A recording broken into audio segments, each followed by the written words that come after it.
New York Times columnist Michelle Goldberg said Republicans are blaming the victims of their cruel and unpopular policies in their calls for civility. The columnist said President Donald Trump and the GOP-led Congress were upending democracy by tilting the rules in their favor, violating constitutional norms and demonizing their opponents.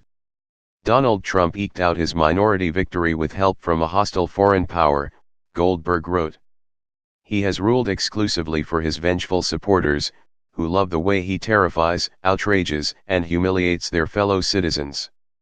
Trump installed the right-wing Neil Gorsuch in the Supreme Court seat that Republicans stole from Barack Obama.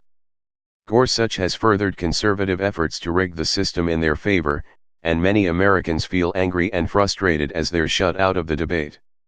Millions and millions of Americans watch helplessly as the president cages children, dehumanizes immigrants, spurns other democracies, guts health care protections, uses his office to enrich himself and turns public life into a deranged phantasmagoria with his incontinent flood of lies, Goldberg wrote.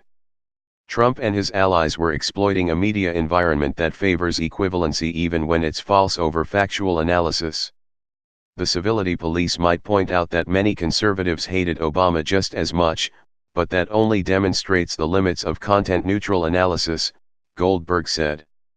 The right's revulsion against a black president targeted by birther conspiracy theories is not the same as the left's revulsion against a racist president who spread birther conspiracy theories. Goldberg said liberals have not responded to a rigged system with calls for violence as Trump and his supporters have encouraged against their opponents, but instead with tireless efforts to win back Congress and with rude treatment of administration officials in public.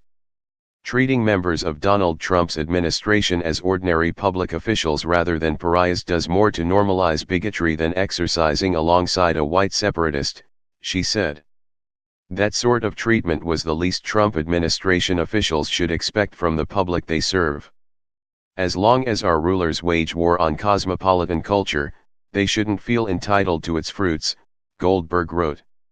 If they don't want to hear from the angry citizens they're supposed to serve, let them eat at Trump Grill.